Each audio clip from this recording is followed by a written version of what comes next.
મુખ્યમંત્રી ભૂપેન્દ્ર પટેલની અધ્યક્ષતામાં કેબિનેટ બેઠક. રાજ્યભરમાં રથયાત્રાની સુરક્ષા વ્યવસ્થાની કરાઈ સમીક્ષા. રાજ્યમાં હાલની વરસાદની સ્થિતિની થઈ ચર્ચા, તો સુરતમાં વરસાદ બાદ થયેલા નુકસાન અને સહાય પેકેજની કરાઈ સમીક્ષા.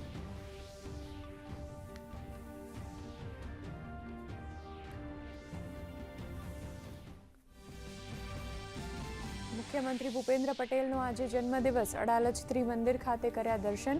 પ્રધાનમંત્રી અને ગૃહમંત્રીએ સોશિયલ મીડિયા પર પાઠવી શુભકામના. મુખ્યમંત્રીએ શુભકામના બદલ વ્યક્ત કર્યો આભાર.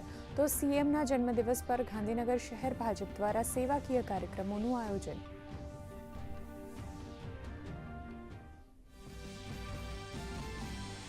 ડાકોરમાં ભગવાન રણછોડરાયજીની 254મી ભવ્ય રથયાત્રાનો પ્રારંભ.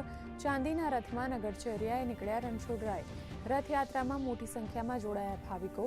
9 કિલોમીટરના રથયાત્રાના રૂટમાં ઢોલ નગારા ભજન મંડળીઓ સાથે શહેરમાં ફરી સાંજે નિજ મંદિર પરત ફરશે. આજથી નવી દિલ્હીમાં ત્રિદિવસીય આંતરરાષ્ટ્રીય સેમિનાર સૌશ્રુતમ 2026નો પ્રારંભ. રાષ્ટ્રપતિ દ્રૌપદી મુર્મુએ સેમિનારને કર્યું સંબોધન. કહ્યું, આયુર્વેદ સમગ્ર જીવન માટે વરદાનરૂપ. આયુર્વેદિક ચિકિત્સાથી કોઈ નુકસાન નહીં.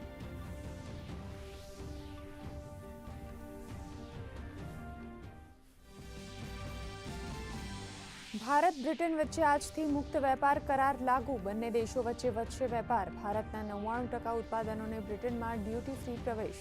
દ્વિપક્ષીય વેપાર અને રોકાણમાં થશે વૃદ્ધિ. ભારતીય નિકાસકારોને થશે લાભ.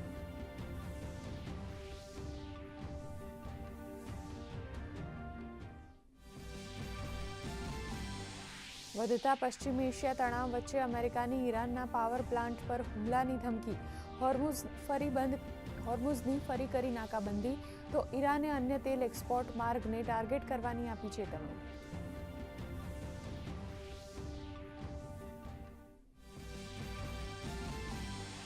સુધરેલા વૈશ્વિક સંકેતોને પગલે ભારતીય શેર બજારમાં સુધારો.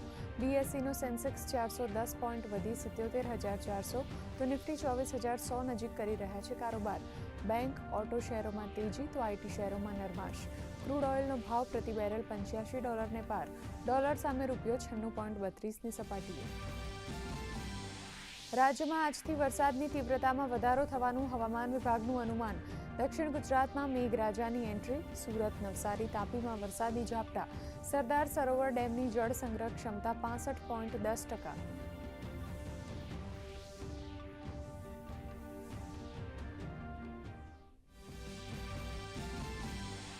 ફ્રાન્સને 2-0થી હાર આપી ફિફા વર્લ્ડ કપની ફાઇનલમાં પહોંચ્યું સ્પેન.